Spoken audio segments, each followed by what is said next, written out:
all those tricks the devil has given unto you. Here, I want to give you points of research. I did these names of these brands of condoms. One was called Protector, meaning that it is a wall that is protecting you from every danger of sex, but it is not protecting you from the wrath of God. You will dress it on the top, but sin is from within. You will dress it on one body part, but in hell, God will burn the whole body. Look at this. 1 Corinthians chapter 6 verse 18. As here I was concluding the devil's strategies to cause you to indulge yourself in sex. 1 Corinthians chapter 6 verse 18 says, flee fornication. Let me put it in simple English. It says, run away from fornication. Younger woman, that man dragged you into his house. Younger woman, poverty sent you on the street to start selling your body for money. Younger woman, uncontrollable body desires sent you to sleep with every man because the body is demanding.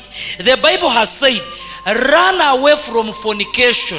Look at this. He goes ahead to say, every sin that a man does is without the body. Every sin. But he that commits fornication sins against his own body. Every other sin man commits is without the body, is without the body. But whoever commits fornication, the Bible says, you sin against your own body. Look at verse 19. He says, what? Don't you know that your body is the temple of the Holy Spirit, which is in you, which you have of God, and you are not your own? Don't you know, younger girl, that body that you have is the temple of the Holy Spirit? Don't you know, younger man? Don't you know, you old man? Today we have a problem with the old men. I want to talk to you old men. In those offices that God has blessed you with, you are a manager of MTN. You are a manager of National Water. You are the one in whose office. Moreover, even askaris, just askaris, security guards are the ones I'm talking about. A young lady comes asking, do they give jobs here? You first say, come and first see me in my room. Don't torture these little girls. Give them space. Let them find their youthfulness. Let them find their proper purpose. Let them keep their bodies for their right time so that they enjoy. Look, there are girls, there are ladies, there are women who have never known their youthfulness. When she was 18, she was pregnant. She dropped out of school. When the parents thought that after grooming the baby, she would go back to school. When she was 19, she was pregnant again.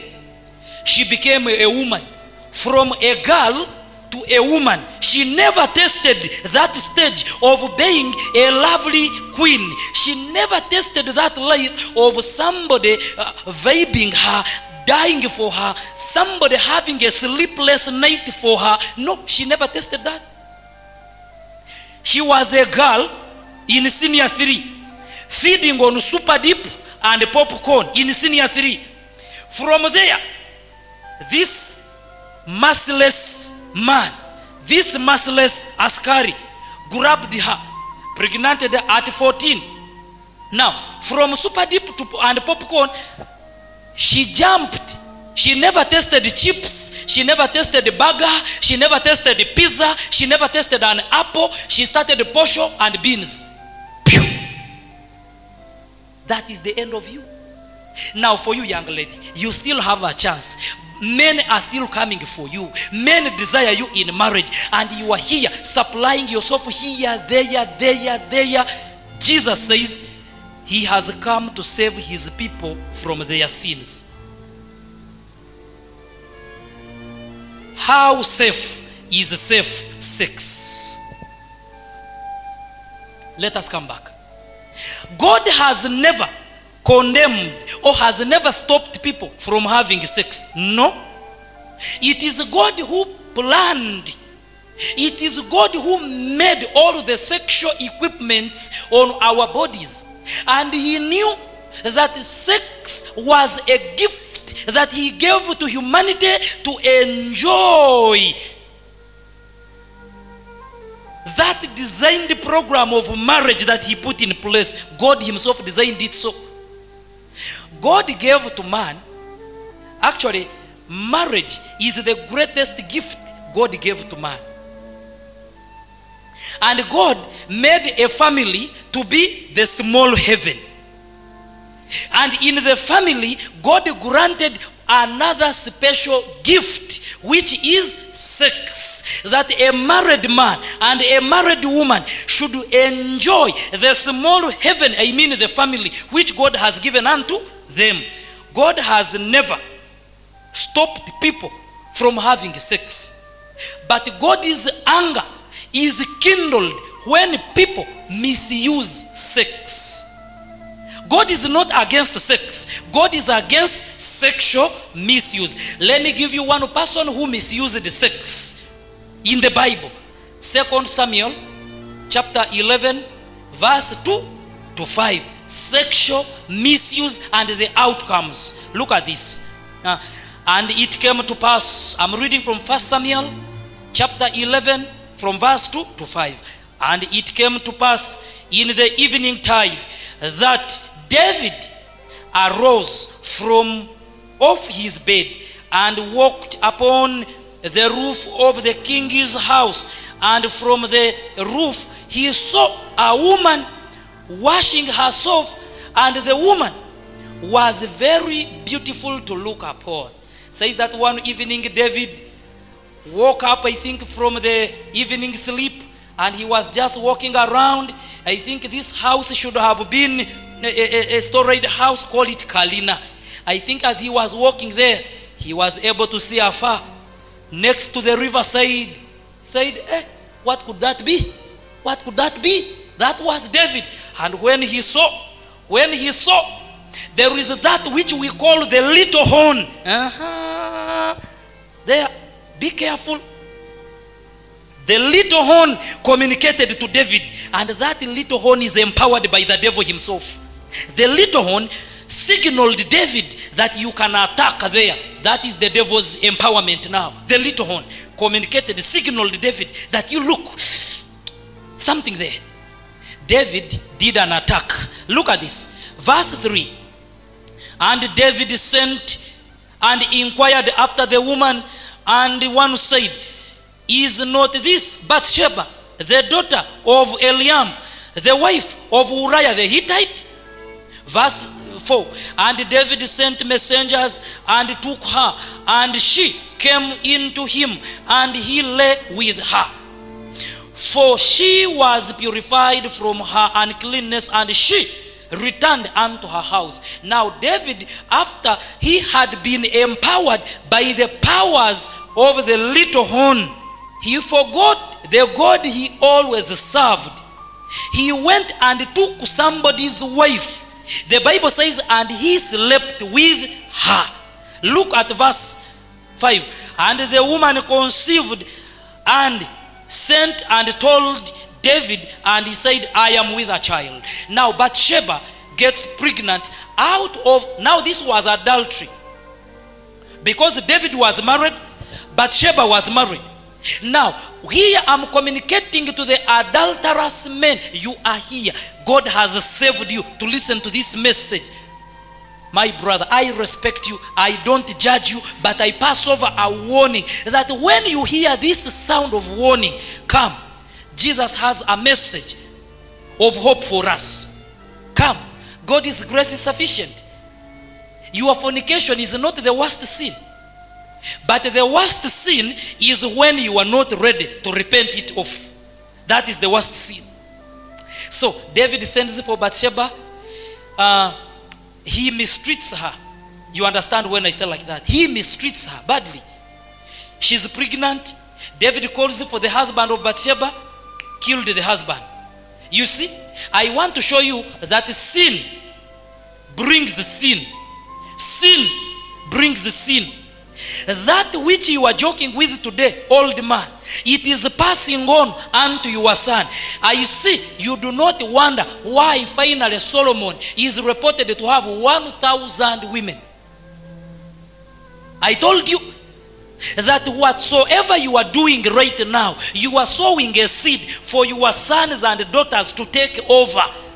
David sleeps with a married woman, Bathsheba, kills the husband. That child Bathsheba conceived from David, that child died from God's anger. That is repercussion number one. Repercussion number two, you remember that one son of David had to rape his own sister. That is the house of David. They are still taking over the seed of their father. That is repercussion number two. Repercussion number three, you remember very well the Shunammite woman.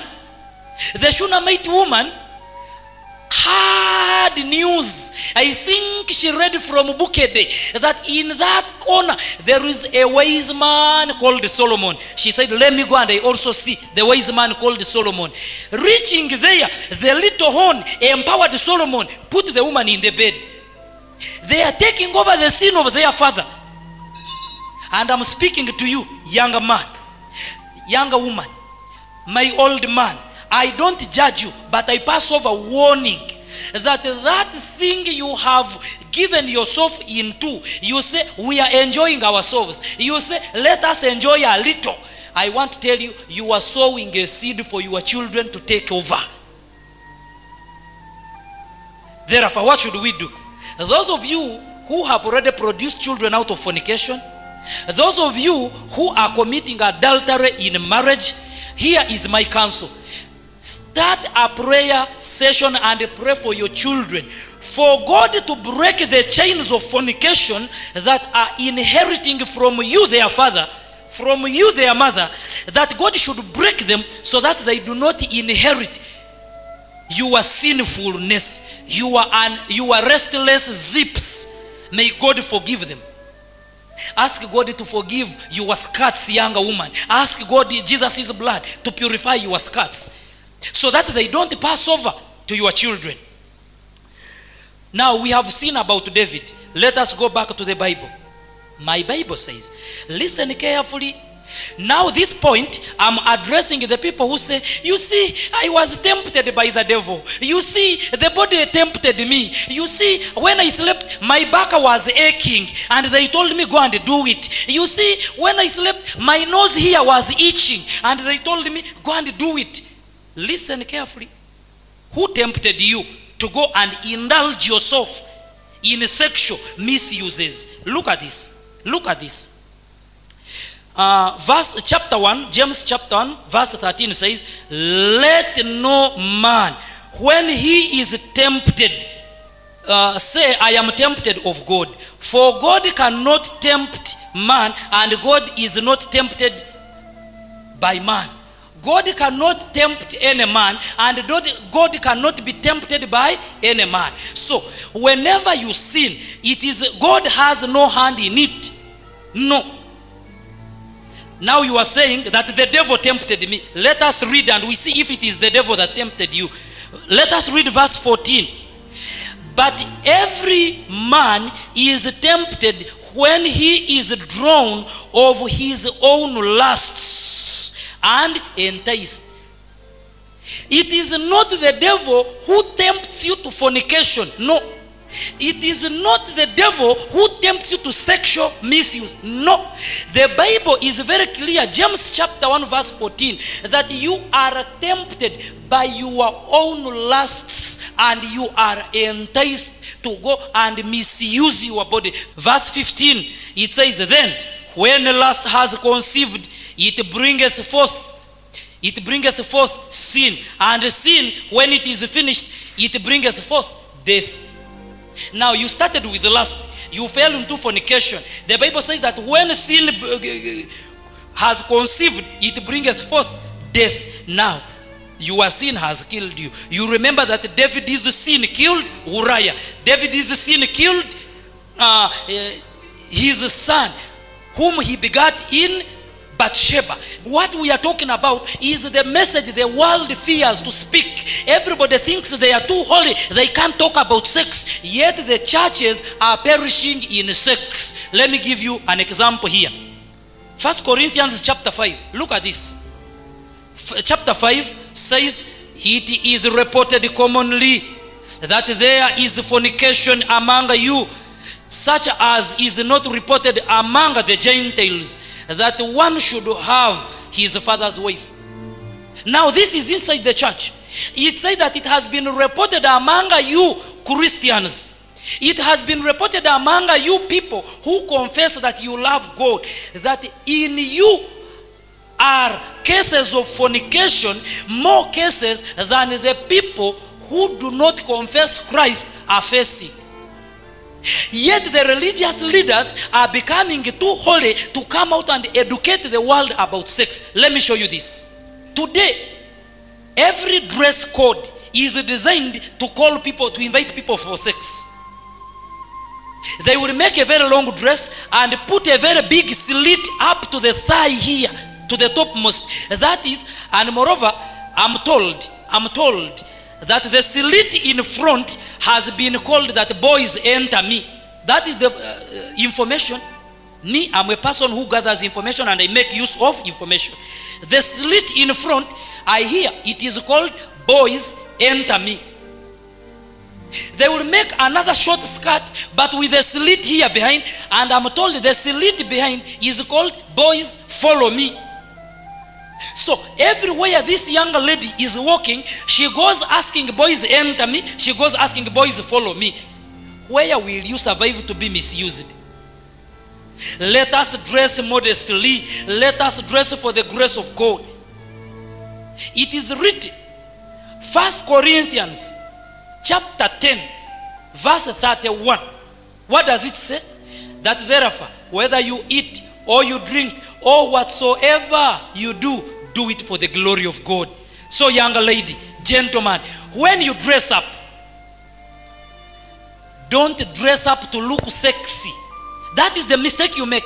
Whenever you dress to look sexy, you are dressing to go and have sex. Of course, you are looking sexy for sex, misuse of sex. Dress for the glory of God. Eat for the glory of God. Drink whatever you drink for the glory of God. Why are you drinking kumbucha mzuri sana, yet you know it brings a sexual appetite, and you know you are not married?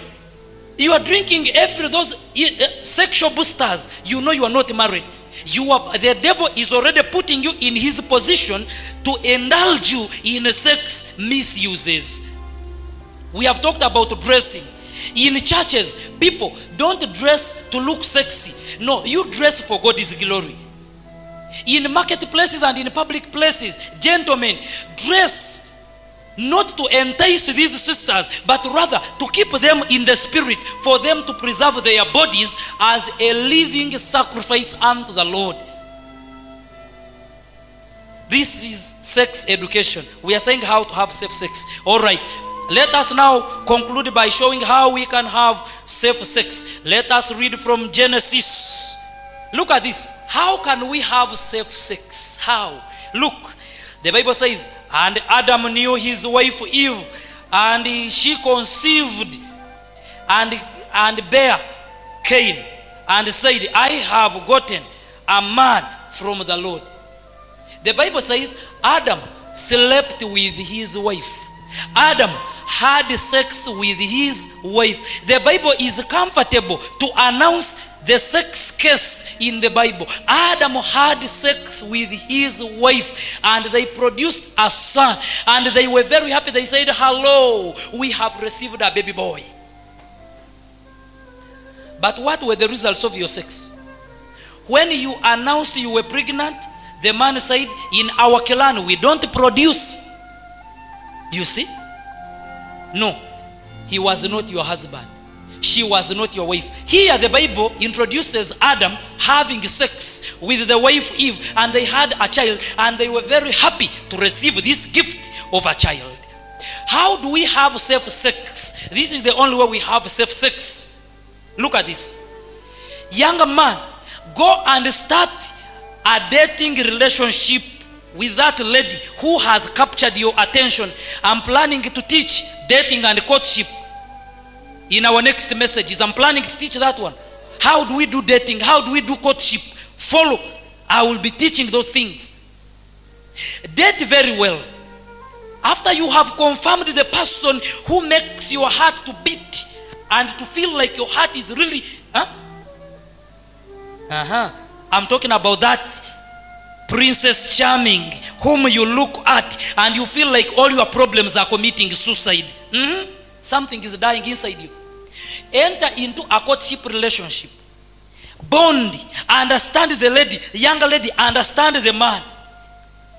After he has proposed, go and meet the parents here in Uganda. In Uganda, they call it okuchala, and then okwanjula, and then wedding. Oh, you may say visitation, and then introduction, and then wedding.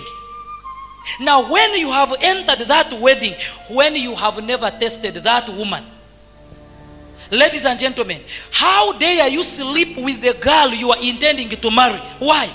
Yet you are going to spend the rest of your life together. After introduction, don't sleep with the girl. Let everything start after the wedding night. It is said that even God himself is pleased with that sex. It is said that even the angels of the Lord will be giving you energy. And younger man, as you are trying to exercise the love of God in the creation of mankind, even the angels of the Lord are saying, go on, go on, go on. And that is when we have safe sex. The sex you have, and you know even heaven is okay with it. The sex you have, and you know even the Lord's hand of protection is protecting the house where you are. The sex you have, and you know even if Jesus' return was at that exact time, Christ would say that, young man, finish and we go to heaven, finish and we go to heaven, because your marriage is officially reported in God's books of the married.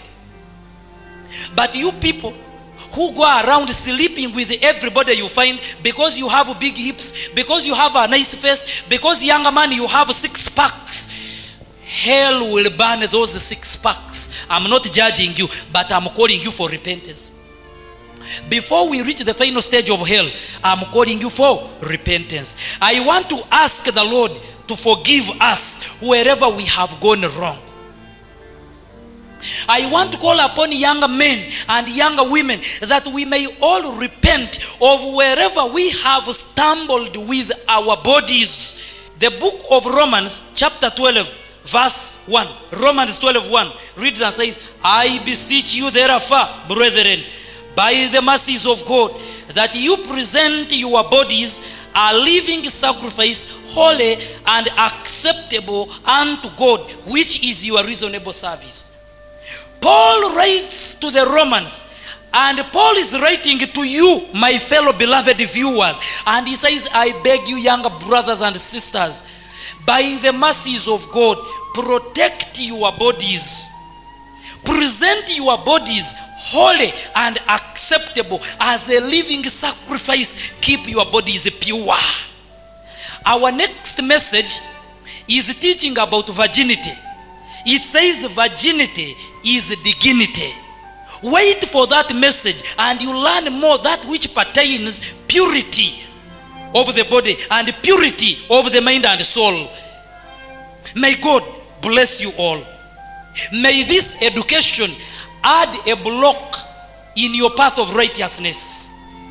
May this message call each and every one of us deep into repentance, and may the Lord fill us with power to learn to say no to to sexual misuse, but rather let us now ask God to prepare us to meet the right sex he has prepared, that he programmed that man should enjoy. Somebody say amen. I pray that may the Lord bless you and forgive us wherever we have gone wrong, because this is my sincere message of warning and of repentance to all my brothers and sisters in the universe. May God bless you. Shall we pray? Father, Lord, thank you for this message. It has been a painful, touching message, but save us from the chains of the evil one. Bless us with this word to continue convicting and convincing us to righteousness. Give us power to resist the devil, and we run away from all his charming temptations.